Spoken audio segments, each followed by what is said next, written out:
vamos a seguir hablando acerca de la importancia de la palabra.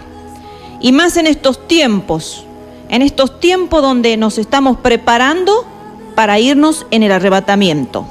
O sea, diremos que toda la vida, hasta los apóstoles y la iglesia primitiva también se preparó para irse en el arrebatamiento.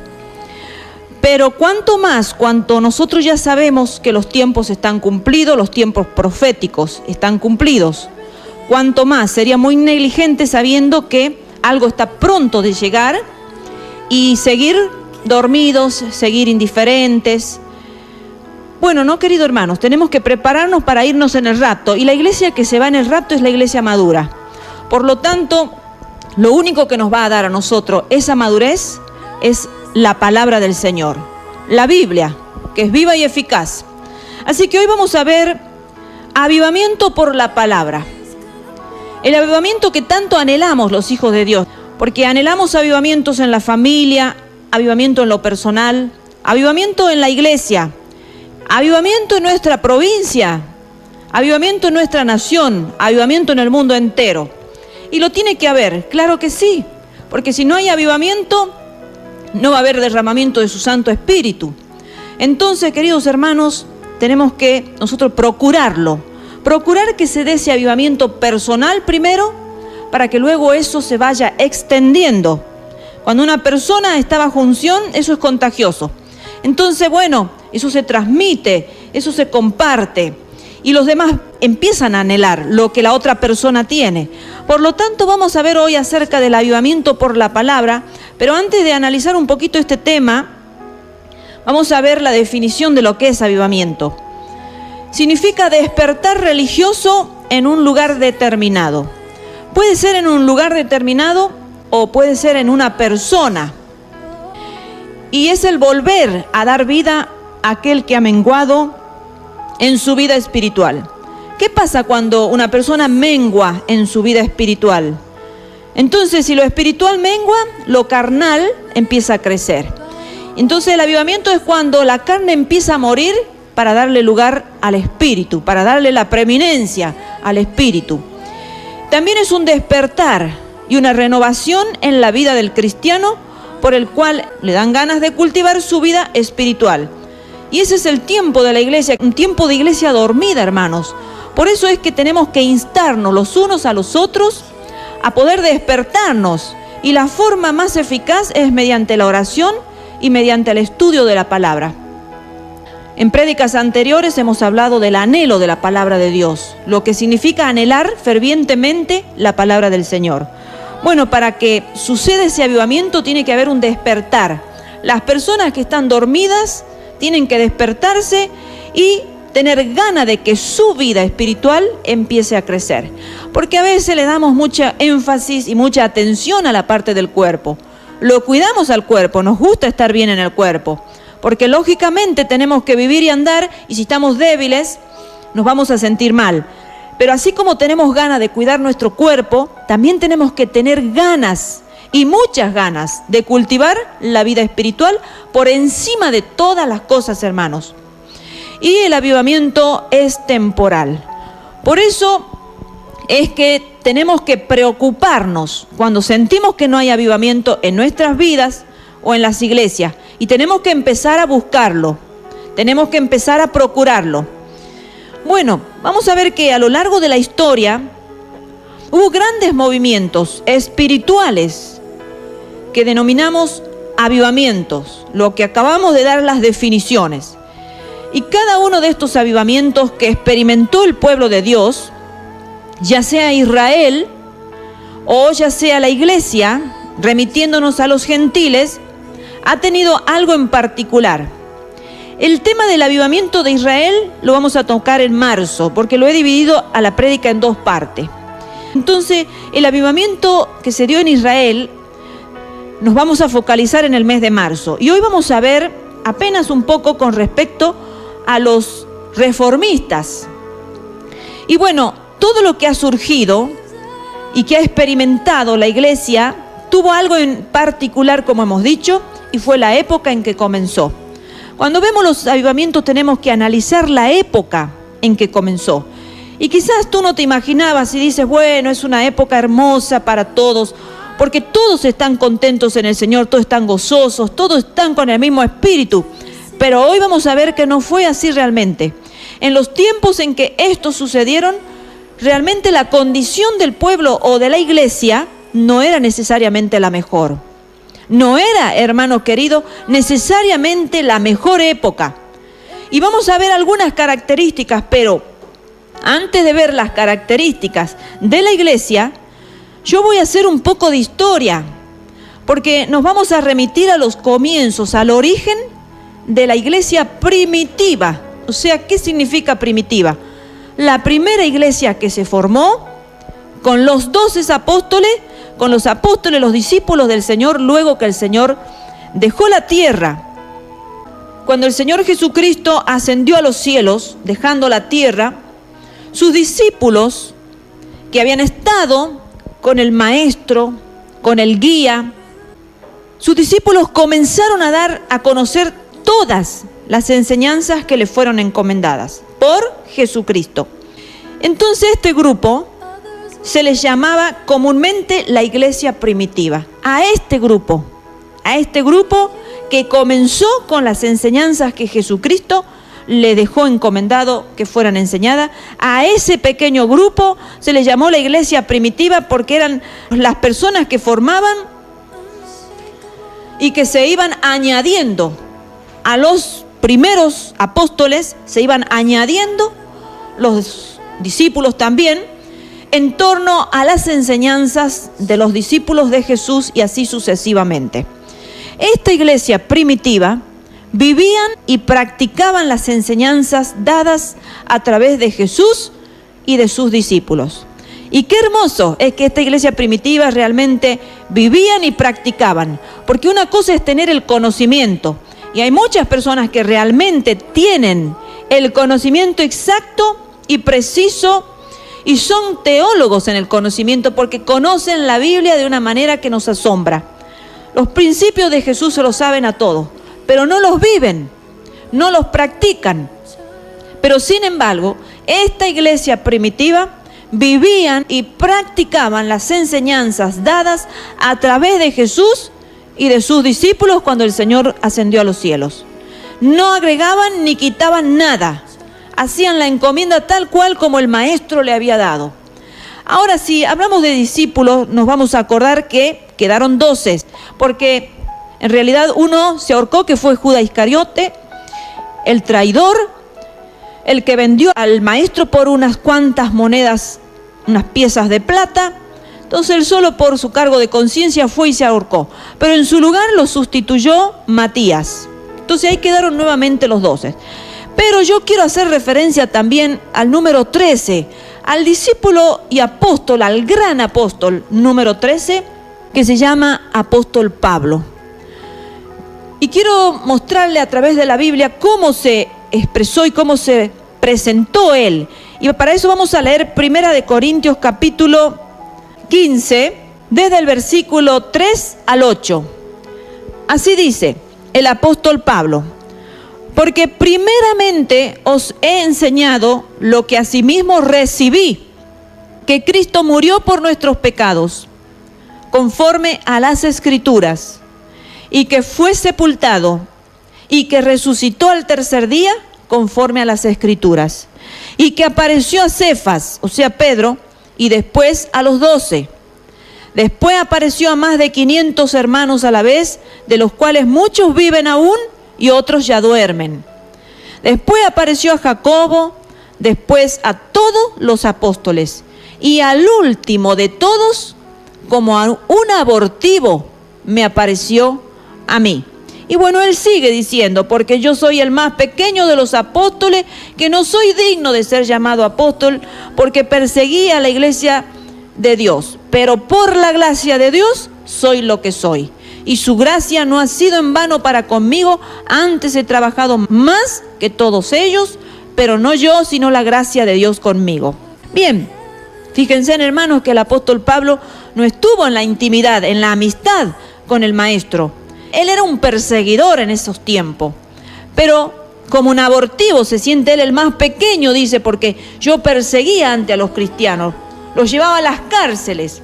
Bueno, pero por la gracia de Dios soy lo que soy. El Señor ahí en el camino, a través del Espíritu Santo, tiene un encuentro y le dice: Saulo, Saulo, ¿por qué me persigues? Y ahí se convierte Saulo en el gran apóstol de Jesucristo, en el apóstol Pablo. Entonces también el apóstol Pablo y el gran apóstol Pablo, el fundador de las iglesias de Asia, es también de la iglesia primitiva, también es aquel que empezó a fundar las primeras iglesias, como les dije recién, de Asia. Fue un gran misionero. Bien, queridos, entonces las personas se iban añadiendo a las enseñanzas de los discípulos de Jesús y así se iban formando las iglesias.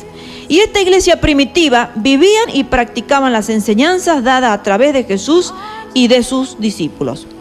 Ahora, durante los primeros 280 años de la historia cristiana, la cristiandad fue prohibida por el Imperio Romano y los cristianos fueron terriblemente perseguidos, hermano, razón por la cual ellos no tenían vivienda estable. Ellos estaban un tiempito en un lugar y rápido tenían que salir con lo opuesto muchas veces para poder salvar sus vidas y poder seguir extendiendo el reino de Jesucristo. Entonces fueron terriblemente perseguidos y esta situación cambió.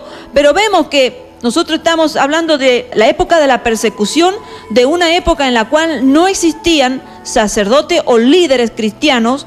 Y bueno, de hecho la cristiandad se vivía casi en secreto, ya que era perseguida, como dijimos, y para el Estado romano la creciente cantidad de personas que aceptaban las enseñanzas de Jesús les producía miedo, porque es algo antagónico, ¿no? Cuanto mayor persecución hay, mayor crecimiento del cristianismo. A veces el infierno cree que va a poder matar al cristianismo cuando pone torturas y persecuciones a los cristianos, pero es cuando más crece la iglesia cuando hay persecución. Eso es lo que está pasando en China. En China se lo está atormentando a los cristianos, se lo está persiguiendo ferozmente, pero sin embargo es cuando mayor crecimiento está teniendo el pueblo de Dios allí. Entonces esto es lo que pasaba. El Estado romano empezaba a ver la cantidad creciente de personas que aceptaban las enseñanzas de Jesús y le producía miedo, porque podían perder el control de sus súbditos. Ellos, los cristianos, eran súbditos del Estado, pero eran tantos los que se convertían que tenían miedo que se armaran guerras y que los cristianos ganaran. Y es por eso que el Estado romano reunía grupos de cristianos y los dejaban ser devorados vivos por los leones hambrientos en presencia del público, de manera de poder entretener a su pueblo. Fíjense ustedes, ¿no? Eran los circos de diversión. Ahí va la gente para divertirse viendo a los cristianos ser devorados por los leones, y eso muchas veces se han dado películas representando lo que vivió el cristianismo en esa época del Imperio Romano, del Estado romano, las crueldades que se hicieron. Morían de esa manera o con los gladiadores, los ponían a luchar y bueno, tenían que salvar su vida o morir. Y de muchas formas más, también los pusieron en la hoguera y tantas muertes que le dieron a los hijos de Dios, a los mártires, o los apedreaban. Pero el deleite del Estado romano era el Coliseo, ¿no? Allí largarlo con los leones. Ese era el circo para ellos, la diversión máxima. Y entonces, de esa manera entretenían al pueblo y de esa manera también provocaban temor a la gente para que el cristianismo se dispersara. Porque ahí fue cuando los cristianos empezaron a dispersarse por todos lados, hermano. La iglesia primitiva empezó a dispersarse por todos lados. Y vamos a ver acá un poquito más adelante que cuando pasan estos 280 años de la historia cristiana, en donde la cristiandad fue prohibida por el Imperio Romano, los cristianos son perseguidos, pero sin embargo esto cambió radicalmente después de la conversión del emperador romano Constantino, en el año 306 después de Cristo, o sea, en el siglo III. Ahora, vamos a ver esto con detenimiento, porque quiero que se entienda el pueblo de Dios lo siguiente. La iglesia primitiva, apostólica, que estamos hablando y haciendo referencia, perseguida, cuando Constantino se convierte, entre comillas puse yo, la conversión de él, ya vamos a ver por qué. Constantino legaliza el cristianismo en el edicto de Milán en el año 313. Él lo legaliza para que no haya más persecución, y después en el año 325, después de Jesucristo, Constantino convocó al concilio de Nicea en un intento por unificar la cristiandad. Y entonces Constantino visualizó el cristianismo como una religión que pudiera unir al Imperio Romano, el cual en ese tiempo comenzaba a fragmentarse y dividirse. Entonces, inteligentemente, Constantino dice: voy a unir los cristianos, que cada vez son más, con el Estado romano que se está fragmentando, y esto no es conveniente. Entonces voy a unir esta masa terrible de cristianos, voy a legalizar el cristianismo para que no haya más persecución, y se hace toda una sola cosa.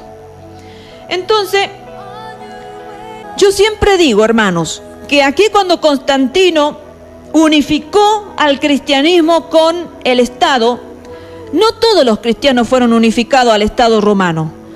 Existió un pequeño remanente, porque siempre el Señor habla de su pequeña manada y su pequeño remanente, y de que son pocos los que se salvan.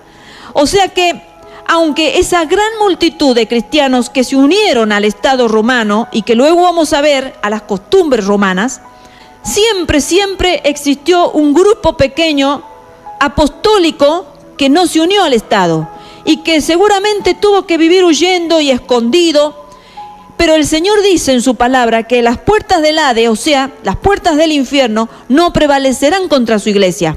Entonces, si el Señor dice que las puertas del Hades no prevalecerán contra la iglesia, quiere decir que el cristianismo no es que haya desaparecido y se haya unido a Roma y se hizo romano el cristianismo total.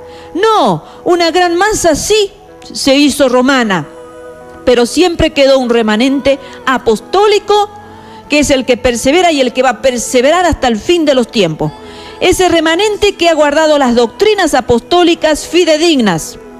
Porque cuando el cristianismo empezó a entreverarse con el romanismo, se perdieron mucho de la doctrina cristiana. Y ya vamos a ver esto. Vamos a ver de qué manera, hermanos.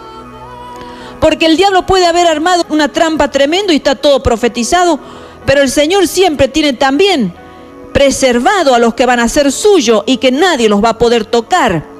Entonces la iglesia apostólica es la iglesia que se ha conservado, que se ha mantenido oculta, dispersa, vaya a saber por dónde anduvo, pero que guardaban la doctrina apostólica tal cual como el Maestro le había dado a los apóstoles primeros de la iglesia primitiva, y fueron transmitiéndosela en todos esos años de generación en generación. Pero vamos a remitirnos ahora a esa cristiandad que se unió al Estado, porque Constantino los obligó y le legalizó la cristiandad. Entonces, mientras esto hubiera parecido ser un desarrollo positivo para la iglesia cristiana, porque decimos, bueno, por fin se los ha dejado de matar a los cristianos, ha terminado la Inquisición, ha terminado la diversión, poniéndoles ahí en los coliseos para que murieran terriblemente. Bueno, aunque pareciera ser un desarrollo positivo para la iglesia, el resultado fue todo menos positivo. Ahora vamos a ver por qué. Y al igual que Constantino se negó a adoptar de lleno, hermanos, de lleno la fe cristiana, sino que continuó con muchas de sus creencias y prácticas paganas. Por eso yo dije que Constantino se convirtió, entre comillas, como se dice en la historia, como se dice en los libros de historia, que se convirtió al cristianismo. Bueno, fue una conveniencia para él, una estrategia de Estado, digamos, ¿no? Pero sin embargo, él continuó con sus creencias y práctica pagana, y así también la iglesia cristiana que Constantino promovió era una mezcla del verdadero cristianismo con el paganismo romano. Y el Señor no acepta mezclas, hermanos queridos, porque el Señor es así, tajante. ¿Es la verdad Jesucristo o seguimos a la mentira? Sabemos que Satanás es el padre de mentira. No hay otro camino alternativo. Y el que mezcla un poquito de verdad y un poquito de mentira es la iglesia tibia. Y esa iglesia tibia el Señor no la acepta. El Señor dice que la va a vomitar. Por lo tanto, esos entreveros en el cristianismo no funcionan. No podemos decir, bueno, que es el cristianismo un poco entreverado entre la verdadera doctrina primitiva de la Iglesia Apostólica y el paganismo romano. Entonces, yo le voy a dar unas cuantas características de su carácter de Constantino, de este emperador romano, que dice que se convirtió al cristianismo, para que ustedes entiendan si realmente ese tipo de carácter puede ser el carácter que refleje de un cristiano cambiado, de una conversión verdadera, verídica, real, que por sus frutos, dice el Señor, los van a conocer. Bueno, a mi entendimiento, hermanos, cuando analizaba todo eso, yo veía a esos lobos rapaces disfrazados de cordero, que uno los mira y son corderitos, qué lindo el corderito tan bonito, pero por dentro son lobos rapaces, porque ha complicado el cristianismo, lo ha complicado, hermanos. Miren, porque si él se hubiera convertido al cristianismo, no iba a entreverar y ni iba a promover la mezcla, porque Dios no acepta mezclas, queridos hermanos. El carácter de este emperador romano dice que era violento y era irritable. Era un hombre ambicioso y por razones que no se saben, la historia no la sabe, pero existieron, dice, mandó a matar a su esposa Fausta y a su hijo Crispo. ¿Qué tal, no? Este hombrecito. Y era un despiadado con sus rivales. Una persona despiadada es que no tiene misericordia. O sea, inmisericordia. Si tenía que matar, mataba y cruelmente. Imagínense si no tuvo la más mínima misericordia con su esposa ni con su hijo. Entonces imagínense con sus rivales cómo serían. Bueno, y él le gustaba vestirse con ropas fastuosas, llenas de piedras. Y dice que en la cabeza llevaba una diadema de perlas. Entonces, bueno, ese no es el evangelio de Jesucristo, ¿no? Si nosotros queremos ser imitadores de Jesucristo, Él dejó toda la gloria del cielo, que es pura, que es santa, divina, para descender a la tierra, no como un rey glorioso con todas las pompas, sino bajó a la tierra como el siervo, se hizo a semejanza nuestra y bajó como un siervo, vino para servir. Y un siervo no anda así, ¿no es cierto?, con una diadema de perlas y sus ropas suntuosas, exhibiendo, ostentando riquezas, un hombre ambicioso, hermanos. Entonces, para mí lo que la historia cuenta, yo lo dejo ahí, que fue una estrategia de Satanás para mezclar lo que no debía ser mezclado, lo que quedó como el fundamento de nuestra fe, la iglesia de Jesucristo, hermano, la iglesia apostólica. Pero como yo les digo, esa iglesia siguió perdurando, aunque perseguida y dispersada, no fue la que se mezcló con el romanismo. Pero no vamos a remitir a esta iglesia que se mezcló, esta parte de iglesia primitiva que se mezcló con el Estado. Constantino descubrió que con la gran extensión del imperio romano, tan diverso y expansivo, no todos accederían a renunciar a sus creencias religiosas. Era un hombre sagaz e inteligente. Entonces dice, no todos van a acceder a renunciar a sus creencias religiosas y abrazar el cristianismo en su lugar. Entonces, así fue que Constantino permitió y aún promovió la cristianización ¿de qué? De las creencias paganas. O sea, con el famoso decreto de la tolerancia. Y Constantino se declaró el primer papa y cambió el nombre a todas las deidades, o sea, ídolos, reemplazándolo con nombres cristianos. Y así nació la Iglesia Católica Apostólica Romana. Entonces, dice que Constantino, antes de fallecer, pidió que lo bautizaran como Jesucristo se bautizó. Entonces, yo a mi criterio pienso, bueno, en el último momento de su muerte se dio cuenta que hizo mal todo, y bueno, se quiso arrepentir y pidió ser bautizado como Jesucristo manda, a la manera de inmersión, como dejó el ejemplo, para que nosotros sigamos sus pisadas y su ejemplo y siguiéramos siendo sus discípulos. Entonces, así cuenta la historia que él al último momento, ya agonizando, pidió ser bautizados. Pero lo que él hizo mientras estuvo con vida es hacer una confusión y una mezcla. Miren qué tal, ¿no? Si yo, Nancy, hoy por hoy agarro y me empiezo a pintar todos los ojos, la boca, toda mi cara, me tiño el pelo y me corto el pelo y me pongo pantalones, me pongo una remera ajustada, me pinto las uñas, me lleno de joyas y que la gente me mire. Bueno, van a ver una cosa distinta, obviamente. van a ver una mujer diferente. Pero si yo me saco todo eso que le he nombrado, dentro mío sigo siendo Nancy, porque es el mismo cuerpo, la misma sangre que corre. Entonces, por más que me disfrace de payaso, por más que me pinte y me quiera hacer lo que quiera hacer, yo sigo siendo Nancy. Entonces, hermanos, eso es lo que Constantino quiso hacer con la religión pagana que ellos practicaban. El Imperio Romano era pagano, practicaba de todo un poco, ya lo vamos a ver un poquito, vamos a contar un poco de todo esto. Entonces él dice, voy a mezclar y voy a cambiar el nombre de las deidades, de los ídolos que venimos adorando, y los voy a reemplazar con nombres cristianos. Entonces, bueno, ahí nace la Iglesia Apostólica Romana, y así vemos que las creencias completamente paganas le dieron nuevas identidades al cristianismo.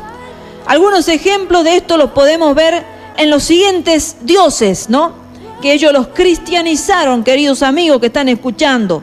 Miren, el Estado romano dice que hacía culto a Isis.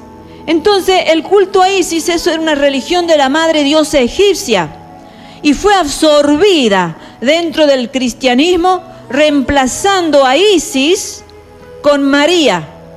Entonces, muchos de los títulos que fueron usados por Isis, tales como, por ejemplo, la reina del cielo y la madre de Dios, y Theotokos, que significa quien dio vida a Dios, fueron adjudicados a María.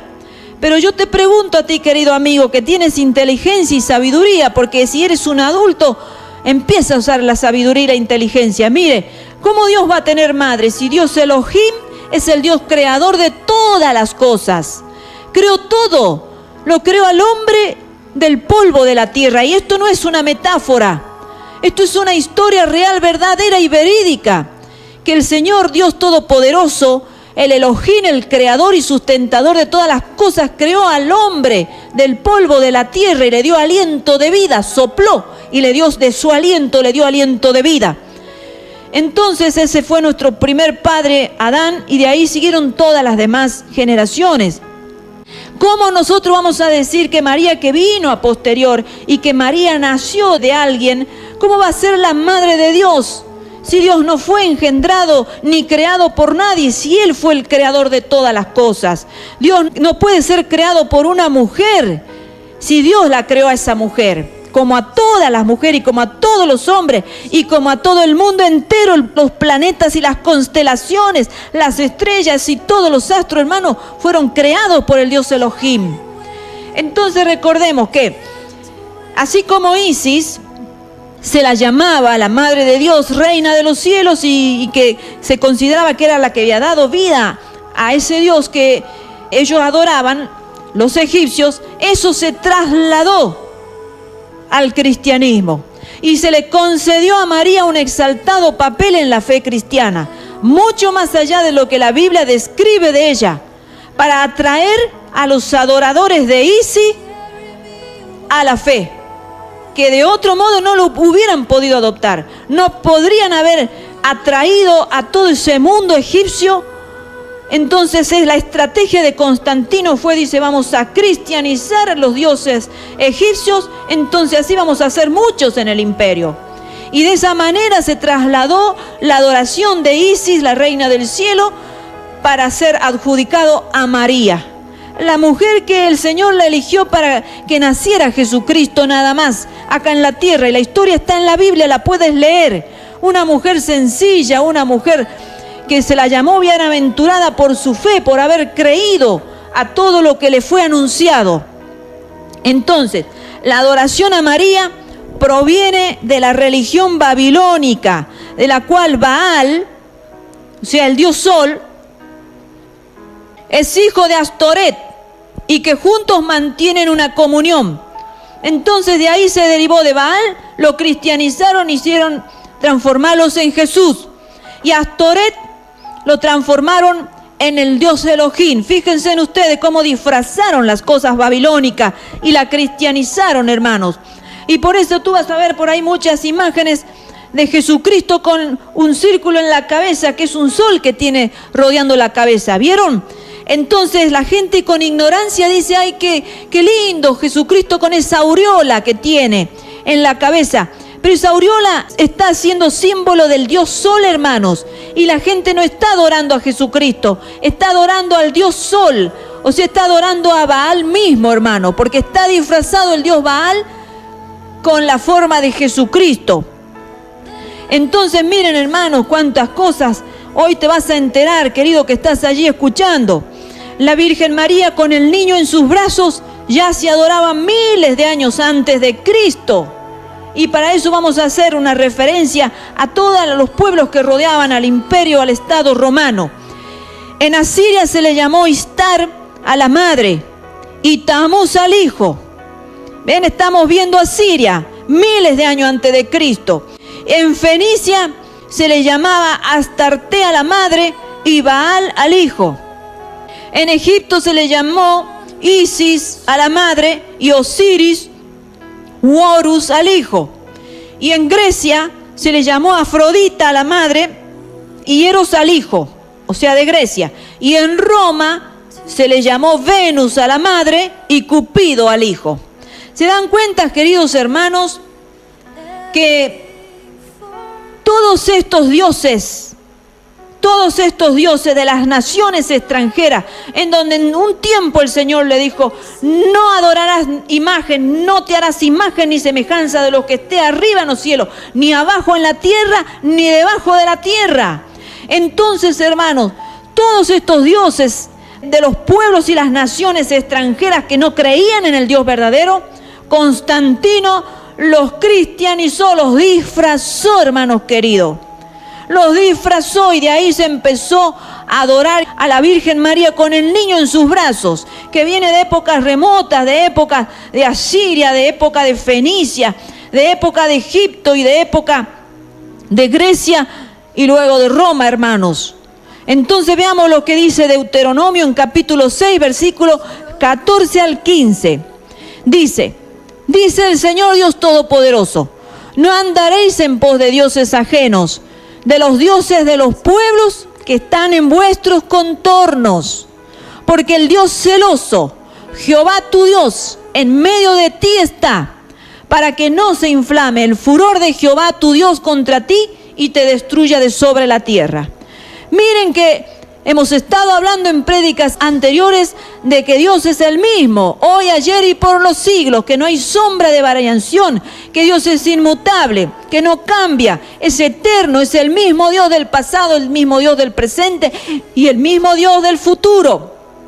Ese Dios que le advirtió a Israel que no adorara a dioses ajenos de los pueblos que estaban en sus contornos, es el mismo Dios que sigue dando la advertencia en todos los tiempos al Estado romano, al imperio romano, a todos los imperios, al pueblo cristiano y del presente, y lo seguirá haciendo hasta el fin cuando saque a su iglesia de esta tierra. El Señor dice, porque el Dios celoso es un Dios celoso, es uno de los nombres de Dios. Él es celoso y su gloria no la comparte con nadie. Su gloria y su adoración y su alabanza no la comparte con nadie. Solamente con su Hijo y el Espíritu Santo, bendita Trinidad, y con la deidad que a Él le plació darle la plenitud al Hijo. Entonces solamente con el Hijo, hermanos. Entonces, si Dios es celoso, no va a compartir la adoración con nadie. Y dice, porque el Dios celoso, Jehová tu Dios, en medio de ti está, para que no se inflame el furor de Jehová, tu Dios, contra ti, y te destruya de sobre la tierra. Ven, hermanos, que así como es un Dios de amor, y querido amigo y querida amiga que estás escuchando, y como se predica últimamente solamente de que no, como un Dios de amor va a mandar castigo y va a mandar esto y aquello, pero es que acá está hablando la Biblia que si tú haces lo contrario a lo que ha dicho Dios, que no te inclines ni andes ante dioses ajenos de los pueblos y ningún tipo de dioses, Dios se va a poner celoso y entonces el furor de Dios se va a inflamar. Y dice la palabra que horrenda cosa es caer en la mano de Dios Todopoderoso. Horrenda cosa es caer en la mano de Dios. Cuando andamos mal, cuando hacemos las cosas mal y nos burlamos de Dios y no tenemos en cuenta las enseñanzas de Dios. Entonces dice que el furor de Jehová será contra ti y te va a destruir de sobre la tierra, te va a matar, te va a sacar de la tierra.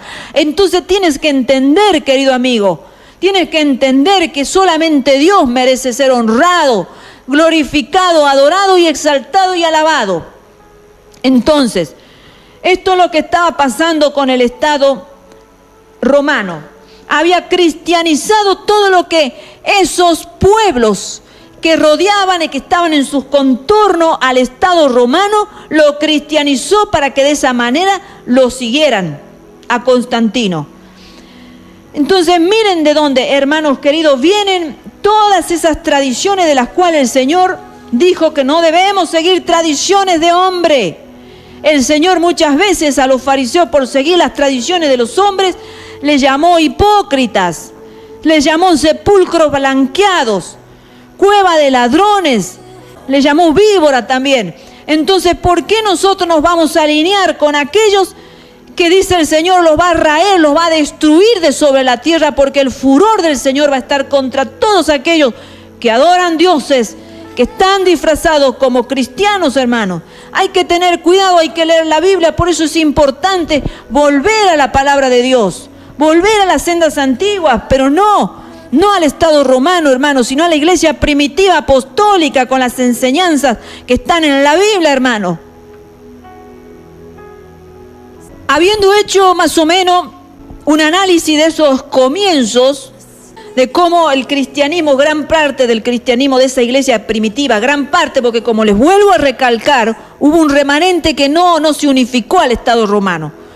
Pero vamos a remitirnos al que se unificó al Estado romano, porque yo quiero hablar de los reformadores, por eso me estoy remitiendo a ellos. Entonces, cuando surgieron los avivamientos, hemos dicho que habían algunas características.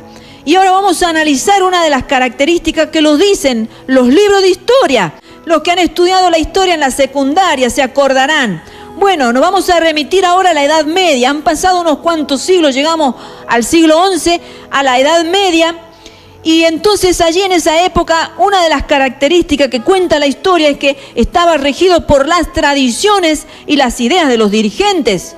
Como una de esas hemos visto en Constantino. La idea de ese emperador se impuso sobre todo el cristianismo, sobre esa cantidad de cristianismo, y eso se fue transmitiendo en los años pasados y en la generación de la iglesia. Bueno, pero llegamos al siglo XI, una época terrible que se le llamó la época del oscurantismo, la edad medieval. ¿Por qué se le llamó el oscurantismo? Y porque se prohibió leer la Biblia, hermanos. Y cuando se prohíbe leer la Biblia, estamos en tinieblas, porque el Señor en su palabra que dice, lámpara es a mis pies tu palabra y lumbrera en mi camino. Entonces, si la palabra de Dios es lámpara a mis pies y lumbrera a mi camino, si yo no tengo la lámpara y la lumbrera de mi camino, voy a andar en tinieblas. Y en tinieblas me puedo tropezar, en tinieblas me puedo caer y en tinieblas me puedo morir. Porque me pueden suceder accidentes, hermano, llevando a la lógica y a lo simple. Pero, volviéndonos a esta época medieval, se había prohibido, claro, el Estado romano prohibió a los feligreses, a la cristiandad, que lean la Biblia. ¿Cómo lo prohibió? Solamente existían las Biblias escritas en latín, hermanos. El latín es una lengua que solamente existe en el clero, hermano. Es una lengua prácticamente muerta porque solamente hoy, en el presente, es la lengua que funciona en el Vaticano. Es una lengua que no es una lengua viva.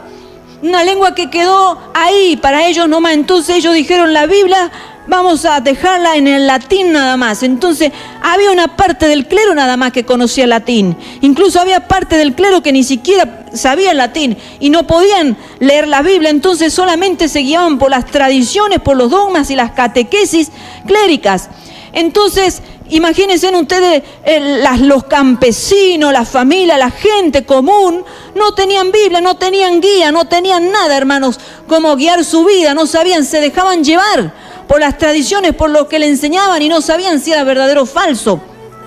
Entonces esa era la época que estaba viviendo la iglesia romana en la época medieval, en el siglo XI, épocas de tradiciones y de ideas de los dirigentes.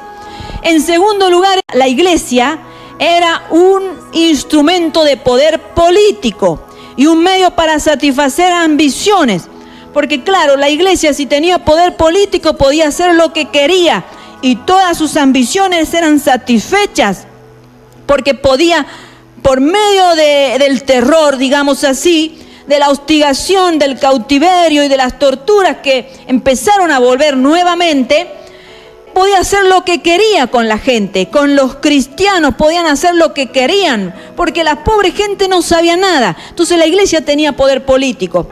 Otra característica de la iglesia romana es que los miembros del clero estaban moral y espiritualmente corruptos o desviados, totalmente corrompidos, porque cuando la Biblia no se la lee, no puede haber un camino recto, hermano querido. Si has dejado la Biblia, andas en caminos de muerte. Y eso es lo que le pasaba al clero. Estaban moralmente y espiritualmente corruptos y desviados. En cuarto lugar, los que defendían la doctrina, que fueron los reformistas, y a ellos yo me quiero hacer referencia, a los reformistas que salieron de la iglesia romana. ¿Por qué? Ya vamos a ver por qué. Los que defendían la doctrina, que fueron los reformistas, porque habían descubierto la verdadera doctrina, porque la conocían a la doctrina, eran perseguidos y eran castigados, algunos hasta la misma muerte, como lo fue en el caso de este gran reformista John Hus, que fue muerto en una hoguera. Y otros fueron perseguidos y si bien no vieron la muerte, pero tuvieron que vivir siempre asustados que tenían la persecución. Entonces, y en quinto lugar, también la iglesia de esos tiempos medievales estaban en medio de esta etapa tan oscura. Y entonces, en medio de esta etapa oscura, alguien era iluminado por la palabra y proclamaba lo que había descubierto, arriesgando aún su vida por el mensaje que iba a dar. Entonces, queridos hermanos, en este tiempo oscuro siempre el Señor ha tenido reservada personas fieles, así como yo le dije que ese remanente fiel que estuvo allí, que no se unió al Estado romano, que es la Iglesia Apostólica, así también en este entrevero del Imperio Romano con la Iglesia, hubieron personas que sabían el latín, sacerdotes que sabían y conocían el latín. Entonces empezaron a leer la Biblia y descubrieron la verdad, porque la verdad se la descubre leyéndola, hermano querido. No solamente que tú la escuches de otro, sino ve a comprobar, lee en la Biblia, fuente de toda verdad. Entonces ellos leían la Biblia y descubrían. Un día allí, Lutero parado en las escalinatas, bajando, dice, ¿qué pasa lo que estoy leyendo acá en la Biblia? El justo por la fe vivirá. Ay, el justo por la fe vivirá, no sabía eso yo, que uno podía vivir y ser justificado por la fe. Entonces se le cambió todas las ideas que tenía en su cabeza. Dijo, entonces no es por las obras ni por lo que hagamos acá en la tierra o por lo que me han enseñado, por los catequesis o los dogmas que se estaban enseñando, las ideas del clero que en ese tiempo estaba corrupto y desviado, y cada uno ponía el dogma que quería según su corrupción o su desviación. Entonces ahí llegó la luz de la palabra y lo iluminó a Lutero y varios protestantes que surgieron de ese oscurantismo, como Calvino y otros más, y Wycliffe y otros reformistas poderosos que eran sacerdotes que por haber leído la Biblia, porque sabían el latín, entonces dijeron, la vamos a traducir a la Biblia. Y el que conocía el alemán la tradujo al alemán, y el que conocía el inglés la tradujo a la Biblia al inglés. Y a partir de esos grandes reformistas es que hoy el mundo entero tiene la Biblia, queridos hermanos, y está accesible a todos los idiomas, incluso a todos los dialectos. Yo creo que la Biblia se ha traducido a todos los dialectos de todo el mundo, por la gracia de Dios, que fueron iluminados estos sacerdotes que leyeron la palabra de Dios. Entonces así la gente ya empezó a no vivir más en la ignorancia, porque de alguna forma llegaban la Biblia a las personas. Claro, venían de pronto, ¿no es cierto?, la iglesia, el clero, que era el poder político, y al que lo encontraba con una Biblia le quemaban las Biblias. Le quemaban las Biblias y a muchos de ellos los torturaban o le cobraban multa y los asustaban. Entonces era un terror tener la Biblia en la mano, porque sabían que le esperaba la muerte, el cautiverio o la multa. Se volvían pobres, le quitaban las tierras, porque ellos tenían el poder político, podían hacer con los campesinos, los terratenientes, porque eran grandes feudalistas. Entonces podían hacer con los campesinos y con la gente lo que quisiera. Entonces, hermano, estos valientes reformistas, protestantes, por eso se les llaman protestantes, porque protestaron del Estado romano, protestaron de lo que las doctrinas que se le estaban enseñando, los dogmas que se le estaban enseñando, porque no iba conforme a la enseñanza bíblica. Y entonces ellos entendieron que un dogma paralelo no era conforme a la voluntad de Dios, porque Jesucristo nos dejó su Biblia para que nosotros siguiéramos sus pisadas y para que las pisadas que luego también los apóstoles escribieron en su palabra, nosotros también las siguiéramos. Hermanos queridos, por eso es que tenemos que ser iglesias apostólicas, no iglesias romanas, porque nosotros no descendemos de Roma, de esos emperadores que tergiversaron la verdad, disfrazaron el cristianismo con paganismo, lo mezclaron al cristianismo con paganismo, hermanos queridos.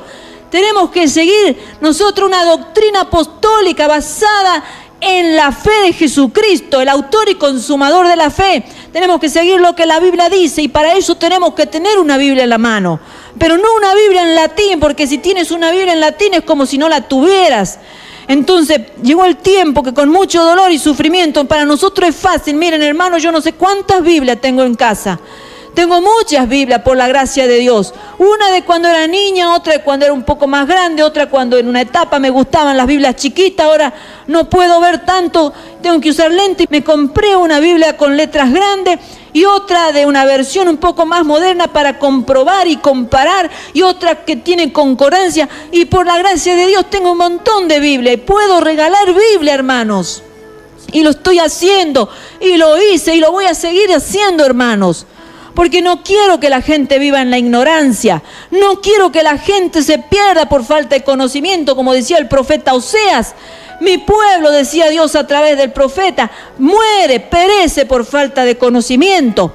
Entonces estos protestantes, estos reformistas valientes que fueron iluminados con el poder de la palabra, hermanos, que trae avivamiento, hermanos, tú quieres tener avivamiento en tu iglesia, quieres tener un avivamiento en tu matrimonio, en tu familia que está destruida, en tus hijos que están en las drogas, en el alcohol, tus hijas andan en caminos no buenos, que ahora ya no vamos a decir camino de prostitución para un grupo especial, porque hoy en día las mujeres se están volviendo así, ese espíritu está imperante en las calles, hermano. Las niñas ya están así como con ese espíritu de prostitución, ofreciéndose y regalando con su cuerpo, mostrándolo a todo el mundo, cuando el Señor dice que no tenemos que mostrar la desnudez. Pero si tú tienes familia y la quieres volver a los pies de Cristo, ponte en la brecha como los protestantes, como los reformistas, como los valientes que se pusieron en la brecha, descubrieron la verdad, fueron iluminados, fueron avivados por el poder de la palabra y empezaron a luchar en contra de todo lo que no era bíblico. Hermano, tienes que leer la Biblia. Amigo querido, si tú te has estado guiando por las tradiciones que te han transmitido, te han contado tus padres, tus abuelitos, tus tíos, tus amigos, deja de lado la tradición, búscalo a Dios que puede ser hallado antes que sea demasiado tarde. Cristo te está dando oportunidad, por eso estás con vida, por eso estás escuchando esta prédica. Porque Dios te está advirtiendo que si tú sigues las tradiciones contadas de boca en boca, vas en camino de muerte. Las ideas y pensamientos de los hombres van a quedar con los hombres en las tumbas. Pero Cristo resucitó, es el único Dios que resucitó. Todos los otros dioses con minúscula, Buda, Mahoma y no sé, Krishna y no sé cuánto más, etcétera, etcétera, han muerto y sus cuerpos están ahí en las tumbas. Pero Jesucristo no está en la tumba porque Él está sentado a la diestra de Dios Padre y está intercediendo por tu vida. Quieres que seas salvo, que conozcas la salvación que viene solamente de Jesucristo. Él murió allí en la cruz, en el Calvario, para que tú pudieras ser salvo, para que no fueras más engañado, para que no fueras más ignorante y perezcas por falta de conocimiento. La Biblia trae luz, hermano querido, amigo que estás escuchando. Fíjense en que la sociedad de esa época medieval también estaba en una situación deplorable. Había corrupción política, injusticias sociales, inmoralidad, liviandad en cuanto a las cosas espirituales, mucho entretenimiento que distraía a las personas y no les permitía buscar a Dios, y materialismo y otros males que afectaban negativamente a las sociedades, hermanos. Y en medio de este ambiente político y espiritual surgían hombres que se caracterizaban por su osadía y promovían reformas que iban preparando el ambiente para los avivamientos, queridos hermanos. Miren cómo estaba la sociedad, eso lo cuenta la historia. ¿Y cómo está nuestra sociedad, querido hermano? ¿Por qué hay tanta inmoralidad en las calles? Ahora no hace falta ir a una bailanta para ver inmoralidad. No hace falta ir a un prostíbulo para ver inmoralidad. No hace falta ir a una cancha o a un bar de esos nocturnos y tantas cosas que uno decía, uy, son antros de perdición eso. Ahora los antros de perdición son las escuelas, son las universidades, son las calles y aún mismo hasta las iglesias, algunas, hermanos. Porque se ha dejado la palabra de Dios de lado. Entonces, así como estaban Constantino con todas sus cosas y los demás emperadores que siguieron, corruptos, que mezclaron las cosas que no deben ser mezcladas, las cosas espirituales nunca deben ser disfrazadas. Lo que es blanco, lo que es pagano y lo que es cristiano es cristiano. No decimos que tenemos que cristianizar lo pagano. Lo pagano va a morir siendo pagano y lo cristiano va a ser cristiano por la eternidad, hermanos queridos. Entonces nuestra sociedad está corrupta porque la moral de los seres humanos está corrupta. Los padres están corruptos, no disciplinan, no enseñan a sus hijos. Entonces los hijos viven vidas corruptas también, los padres también. Los líderes también, los gobernadores también. ¿Y el pueblo de Dios qué hace? La iglesia durmiendo, hermanos. Y queremos avivamiento, queremos que el Espíritu Santo caiga en nuestras iglesias. Y la iglesia duerme, la iglesia no ora. Cuando decimos, hermanos, reunión de oración, no viene nadie, hermano. Hay 2 o 3 hermanitos ahí que son siempre los mismos, que están orando y los demás, ¿dónde están? Y los demás traen Biblia, la leen en sus casas. Le decimos, hermano, han estudiado el textito que se debía estudiar para este domingo. Y son los niños los que estudian. Los adultos no, porque claro, trabajan y no tienen tiempo para la palabra de Dios. Entonces, querido hermano, estamos así de mal porque se ha dejado de lado la palabra de Dios. Y así estaba en la época medieval. Y así en el mismo estado estamos nosotros en una época de oscurantismo. Porque la Biblia se la ha dejado de lado y se la ha reemplazado, se la ha disfrazado. ¿Saben qué? El mundo está primando en las iglesias. El mundo está primando en los hogares. El mundo está primando en los cristianos. Y se hacen llamar cristianos y son mundanos. Y el Señor le va a decir, no los conozco a ustedes. ¿Por qué han tomado mi nombre en vano? Porque han dicho que eran cristianos. Si son mundanos, han corrido con las corrientes del mundo. Se han disfrazado igual que el mundo. Han caminado, han hablado, se han vestido. Han hecho todo igual que el mundo. Queridos hermanos, estamos a tiempo, como los reformistas que hicieron un paro en su camino y dijeron, no me importa si me matan. Allí John Hus tuvo que morir, orando murió. Señor, ten misericordia de mí, oraba John Hus cuando lo quemaban. Y ahí estaban todos poniendo más fuego para que se queme más. ¿Y saben qué? Cuando se quemó dice que quedó el corazón y fueron y traspasaron con una lanza el corazón de John Hus y no se conformaron porque era la morbosidad tan perversa en el corazón de esos tradicionalistas, de esos paganos que agarraron la ceniza y la expulsaron a las aguas de no sé qué río para hacerlo desaparecer a John Hus. Pero jamás podrán hacer porque el alma de John Hus está en el cielo. Podrán, dice el Señor, no teman a los que pueden matar el cuerpo, teman al que puede echar el alma al infierno, al fuego eterno. A ese tenemos que temer. Y no que quemen nuestro cuerpo y lo dañen, pero no importa, nuestra alma se va con Cristo, hermano. ¿Qué vamos a dar cuenta cuando estemos en el tribunal de Cristo, los hijos de Dios, y en el gran trono blanco, los que van a ser juzgados para ser expulsados al infierno? ¿Qué le vamos a decir? ¿No he tenido oportunidad? Cristo te está dando oportunidad, por eso estás con vida y estás escuchando la palabra de Dios en este día glorioso. Estos avivamientos comenzaron cuando alguien descubrió por la palabra que las cosas no se estaban haciendo correctamente. Si tú descubres que en tu iglesia no se están haciendo las cosas correctamente, párate en el camino, empieza a orar. Empieza a orar, Señor, acá no se está viviendo conforme a tu palabra. En mi casa, Señor, no se está viviendo conforme a la verdad. Mi vida, Señor, no es conforme a tu palabra. Entonces, hermano, estas personas reconocían su falta, pedían perdón por sus errores, A Cristo pedían perdón, a la sangre poderosa de Jesucristo, como dice 1 de Juan 1:7, la sangre del Señor Jesucristo, su Hijo, nos limpia de todo pecado. Y entonces con sinceridad se iban a arrepentir y de esa manera venían los avivamientos, hermano. Ningún avivamiento vino independizado de las Escrituras, hermano. Queremos que el Señor nos avive antes de que nos lleven al arrebato. ¿Quieres irte en el arrebato, hermano? Empieza a cambiar tu vida, empieza a leer la Biblia. Cómprate una Biblia, hay Biblias bien baratitas, hermano, pero no te vayas a comprar esa Biblia con agregados de las tradiciones y las ideas de los hombres. Ve y busca una librería evangélica y búscate una Biblia Reina Valera 1960, una de las más fidedignas o algo por ahí, hermano, pero no te busques una Biblia con lenguaje que no lo entienda ni agregado. La palabra de Dios va a iluminar tu camino, te va a alumbrar para que puedas irte a la eternidad si es que mueres. Puedas abrir los ojos allí en el cielo, no en el infierno. Y si no, para que si el Señor saca a la iglesia de la iglesia, sea uno de los pocos que se salvan, como dice su palabra.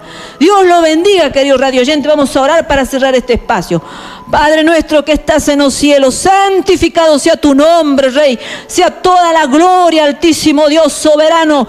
Dios Elohim, eres el único Dios, como dice tu palabra, a quien damos toda la gloria, Señor, fuerte y celoso, como dice tu palabra, que te cargas de indignación de aquellos que adoran otros dioses. Señor, yo te pido, si hay algún alma arrepentida, Señor, en este día, Padre, que el poder de tu palabra que ilumina, Señor, que es lumbrera el camino de ellos, Señor, haya iluminado su vida, se haya dado cuenta que va en tinieblas, en caminos de muerte y de perdición, Señor. Tú, Señor, estés iluminando para que se arrepienta, pida perdón de sus pecados ante ti, Señor, porque ante ti solamente pecamos, Dios justo, el único justo. Bendecimos tu nombre, Señor, llévalo al camino de la santificación. Si alguien se ha arrepentido en este día, llévalo al camino de la santificación, Señor Dios mío, al conocimiento de la verdad única y no a la mezcla, Señor, no a la mezcla, porque tú no aceptas, Señor, esos entreveros. Tú, Dios mío, eres un Dios de orden, Padre, eres un Dios que has dejado los mandamientos bien claros, bien concisos, Señor, y a ellos debemos remitirnos. Y tu palabra dice, si me amáis, guardad mis mandamientos. Señor, queremos guardar tu mandamiento, ser fieles, Señor, ante ti, para que seamos dignos de podernos ir en el rapto. Gracias te damos, verdadero, único y suficiente Salvador de nuestras vidas, en el nombre de Jesucristo. Amén y amén.